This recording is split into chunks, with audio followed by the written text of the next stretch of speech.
সাপের কথা শুনলে কার না ভয় লাগে, শরীরের লোম পর্যন্ত দাঁড়িয়ে যায়।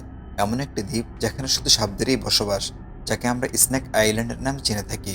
স্নেক আইল্যান্ড পৃথিবীর ছোট্ট একটি দ্বীপ, যেখানে সাপ ছাড়া অন্য কোনো প্রাণী টিকতে পারে না, যেখানে মানুষ একবার গেলে আর কোনোদিন ফিরে আসে না। এটি ব্রাজিলের মূল ভূখণ্ডেরই একটি অংশ।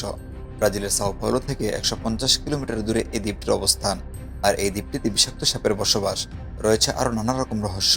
তো বন্ধুরা, আজ আমি এই দ্বীপের রহস্য উন্মোচন করতে চলেছি। ভিডিওটি স্কিপ না করে সম্পূর্ণ ভিডিওটি দেখতে থাকুন। বলা হয়ে থাকে এই দ্বীপটিতে পিট হাইপার নামক বিষাক্ত সাপ রয়েছে।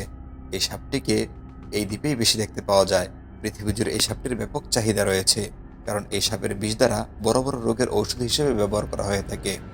এই সাপটি একবার দংশন করলে 3 থেকে 4 ঘন্টা পর্যন্ত জীবিত থাকতে পারে। কোনো ব্যবস্থা গ্রহণ না করলে 3 থেকে 4 ঘন্টা পর জীবিত আর খুঁজে পাওয়া যাবে না। রয়েছে আরও অন্যান্য প্রজাতির সাপও। দ্বীপটিতে প্রায় 3 থেকে 4 হাজার সাপ রয়েছে। দূর থেকে দেখলে সত্যিই মন কাড়বে, ইচ্ছে করবে একটু ঘুরে আসতে। বন্ধুরা, গেলেই কিন্তু বিপদ, ওখান থেকে আর কোনোদিন ফিরে আসা যাবে না। একটা সময় একটি পরিবার ওই দ্বীপে বসবাস করত।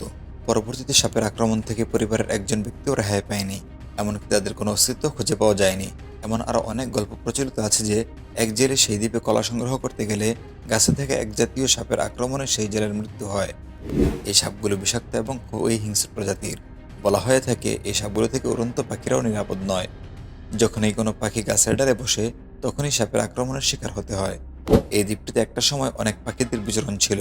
সাপের আক্রমণ থেকে কোনো একটি পাখিও রেহাই পায়নি। এভাবেই পাখিদের বিলুপ্ত ঘটে এবং সাপের আক্রমণে দ্বীপের অন্যান্য প্রাণীগুলোর অস্তিত্ব আজ খুঁজে পাওয়া যায় না। মানুষের নিরাপত্তার স্বার্থে তাই ব্রাজিল সরকার সেই দ্বীপে যাওয়া নিষিদ্ধ ঘোষণা করেছে। তবে বছরে একবার বিজ্ঞানীদের আসা যাওয়ার অনুমতি আছে, যাতে করে তারা সাপ নিয়ে গবেষণা করতে পারে। কমেন্ট করে জানিয়ে দিন ভিডিওটি আপনার কাছে কেমন লেগেছে। তো বন্ধুরা, আজ এ পর্যন্তই। আবারও দেখা হবে অন্য কোনো রহস্যময় ভিডিওতে। ধন্যবাদ।